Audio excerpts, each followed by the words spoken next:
Okay, let's go through how to solve these ones where it's not already set up for you in the form y is equal to mx plus b, right? So we just have a little bit of work to do, a little bit of algebra to do before we get started here. So if we start off with y minus 3 is equal to 0, well, what I'm after is the y is equal to mx plus b. But really, in this case, I'm just after, like, I just want y on its own, right? Because we're really not going to have any slope. We're just going to have the b value. So here, I'll show you what I mean. So we just need to get that 3 out of there, right? So what I'm going to do is I'm going to add 3 to both sides. So we get y is equal to 3, right? You see how the sign just changed on that one, coming over to the other side?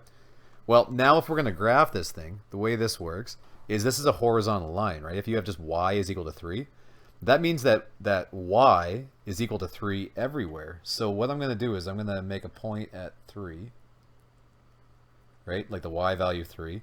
And then it's going to stay on 3. Oh, I hope this works. There we go. So now it's going to be a straight line going across at y is equal to 3. So there, that one should be good. All right, next one. So now for this one, again, we got just a little bit of algebra to do here. So let's write it out again. So we've got 2x minus y is equal to 0. All right. So now I need y on its own, right? Because again, I'm looking for y is equal to mx plus b. Well, I could get rid of the 2x first, right? I could subtract 2x from both sides. That'd be fine, but then can you see when I do that, I'm going to be left with negative y. That won't be a big deal. I can do this. I can say, okay, well then negative y is equal to, and then 0 minus 2x is negative 2x, right? I just brought that 2x over here and made it negative. Okay, now I'm kind of there, right? It's kind of y is equal to mx plus b, but now I have negative y is equal to negative 2x.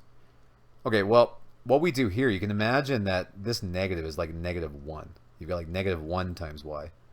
And the way we get rid of that would be dividing by negative 1, right? Divide by negative 1, divide by negative 1, and we end up with y is equal to, and then negative 2 divided by negative 1 becomes positive 2x. Okay, I wanted to show you that works, but what I would have recommended doing off the bat, we could have done that a little easier. We could have went, what about this? 2x minus y is equal to 0. What about this? Why don't we actually just move the y over to that side, right? So then we can have 2x is equal to y, right? Really what I did there when I moved it over is I said, okay, we're going to just add y to both sides. So those cancel. We add y to that side. So now we have y is equal to 2x. That's fine, right? We got 2x is equal to y. That's the same thing as y is equal to 2x, right? So we're good there. Now, we can graph it, right? So we should be good to graph this thing. Where does it cross the y-axis, though? Well, you can imagine, you know, our b value would be 0, right? You could write that if you want. You wouldn't really want to, though. You just write it as 2x. But we know that this thing actually goes through the origin. It goes through point 0, 0. So, okay, so I know that I have a point at 0, 0. Okay. Sorry, I'm trying to do this with my pen. It's not quite as accurate. Okay. And then it goes, well, it has a slope at 2. So remember, that means it goes up 2 over 1. So this thing would be right about there. There. That should be good. Close enough. It's off a little bit there, but I think it'll give it to me there. Well, maybe not. I am off a little bit. There, that looks better. Okay. All right, next one. So now we'll do it again. So now we've got negative 4x minus 3y is equal to negative 7. All right, so again, I'm looking for that y is equal to mx plus b. Okay, so I need y on its own. All right, well, let's add 4x to both sides, right? I can get rid of this whole chunk, right? Because it's minus 4x and then minus 3y, so the whole thing, right? If I end up going plus 4x, then poof, that side's gone, right? That's equal to 0. So that whole term is gone. But whatever you do to one side, you got to do the other. So we're going to add 4x to this side as well. So then write it down below. Now what do we have left? We have negative 3y is equal to, and I'm going to write this as 4x minus 7, right? I could have written it as negative 7 plus 4x. That'd be fine, but I'm just trying to write it like this: y is equal to mx plus b. So now, very last step, I'm really close here. I'm just going to, well, how do I get rid of that negative 3? Here's a place where a lot of kids would make a mistake, is they would add 3, right? But that's not quite right? What I'm after here is I want to turn this into 1, right? I want this to be like 1y in the end. I want to cancel it by making it 1. Well, the way we do that, right, is we do the opposite of what's being done. So right now we have negative 3 times y. So what's the opposite of multiplying? It's dividing, right? So we have to divide both sides by negative 3. So we're going to divide everything by negative 3.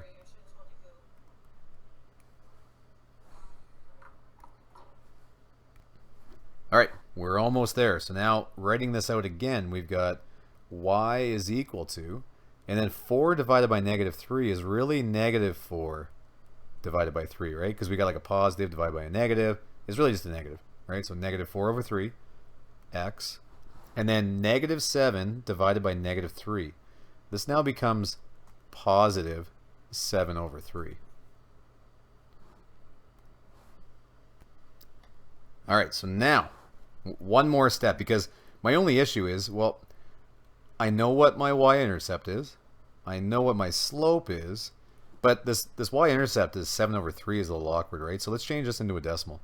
So we've got y is equal to negative 4 over 3 x, and then 7 over 3. If you just put that in your calculator and go 7 divided by 3, well, we end up getting 2.3 repeated, right? Which is really 2 1/3. Okay, so that kind of gives us a good place to make our mark here, right? So let's go over to our graph and do the best we can to find 2 1/3. So we'll go 2 and oh, I'm on the wrong thing. Okay, so we'll go 2 1/3 to make our mark. All right, so there's our first mark. And then the negative 4 over 3, that's going to mean that we go down 4. So yeah, sorry, go down 4 over 3. Now, this can be a little bit awkward, right, the going down 4 part, because we're at 2.33, right? So going down 4 from that, well, you could subtract 4, right? Like if you, in your calculator, if you go down 4, that would be 2.33 minus 4. I'm at negative 1.6. So I got to go down to like negative 1.6 on my y, and then over to 3. There. So something like that. I know that last part was a little bit tricky. This is a trickier question for sure, especially because we just end up with those fractions, okay?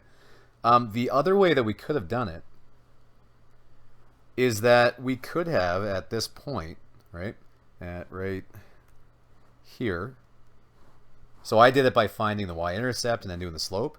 The other thing we could have done is we could have just thrown 2 different values of x in for this and figure out what we get out for y.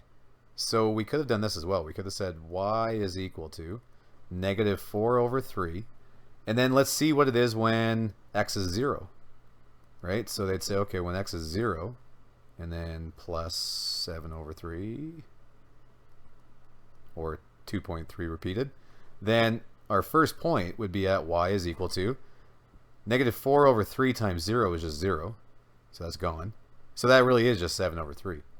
Which really does make sense, right? That our first point would be at the point 0, comma 2.3 repeated. Well, that is our y-intercept, right? That's why this is our y-intercept. That's our b value. Okay?